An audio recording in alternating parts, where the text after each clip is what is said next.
Hello everyone, have a great day, and I welcome you all to watch my video this time. In this moment, I will share to you my story about grapes. Yeah, grapes. When we were young, nakatira kami sa bundok, yung walang kuryente, ayan, malayo sa mga kapitbahay. Tapos yung mga kapitbahay namin is lalakarin mo pa ng 20 to 30 minutes bago ka makarating dun sa mga kapitbahay namin. So, ganun kami dati when we were young.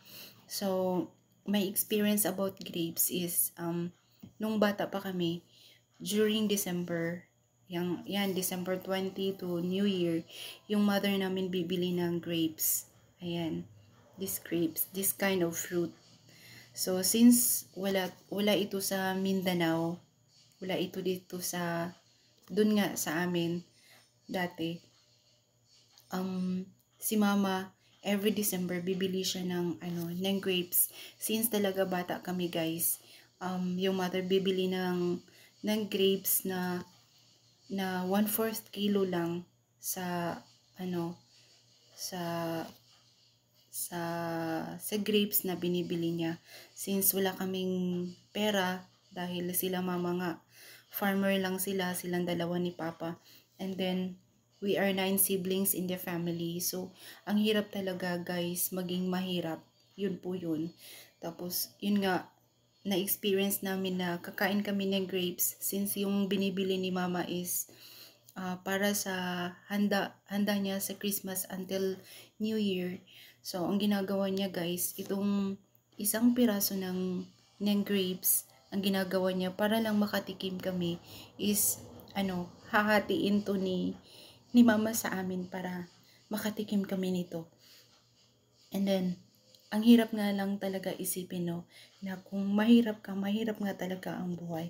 But still, we are grateful na mga anak dahil kahit gaano kahirap ang buhay, pinapakilala pa rin nila mama sa amin kung ano yung mga bagay na ang hirap talaga bilhin ng mga mahirap. So, grateful pa rin kami guys. So, yun yung maalala ko sa ngayon. Dahil, pag nakakita ko ng may tinda na grapes, maalala ko talaga kung ano yung ginagawa ni mama sa amin nung mga bata pa kami. So, kahit mahirap, pero ginagawa nila ni mama yung best nila na makakabili para lang maka-experience kung anong lasa ng grapes. So, diba, we must be grateful for our parents na naging ganyan sila sa mga anak nila, na ipinapakalala pa rin nila sa atin kung ano yung mga mahirap talagang bagay na maabot nating mga mahirap. So, yun nga, kahit ganun yung experience namin guys, itong grapes talaga na to. So, ngayon ang ginagawa namin, pag may pera na kami, bibili na kami guys ng tig 1 kilo para naman ma-feel na namin yung hindi na hinati yung yung isang buo ng grapes. So, 'di ba? So, kahit ganun yung experience namin guys, thankful pa rin kami sa mga parents namin. At saka saludo din ako sa mga parents na ginagawa talaga nila yung best nila para sa mga anak nila. So, sana din sa mga anak na hindi naman gaano ka kaabunda yung buhay, you must be grateful pa rin dahil yung parents natin ginagawa talaga nila yung best para sa mga anak nila. So, I really appreciate my mama and papa, what they did for us when we were young. So, ito guys, experience ko sa grapes. So, pag nakakita ako ng grapes doon sa market ngayon, yun yung maalala ko talaga nung bata kami.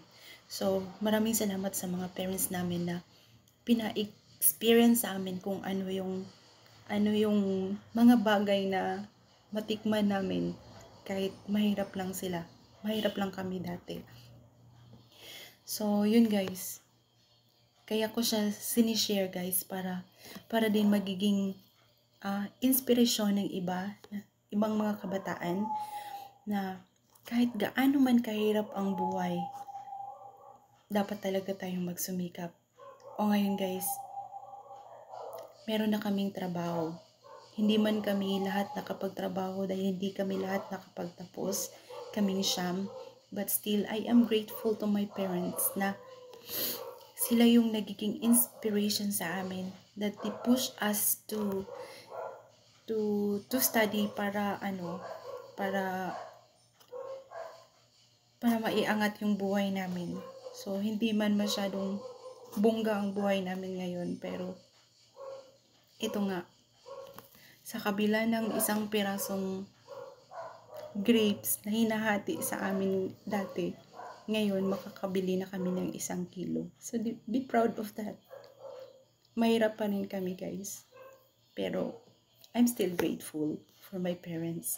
So, sana lahat ng mga kabataan magiging grateful kayo sa mga parents niyo.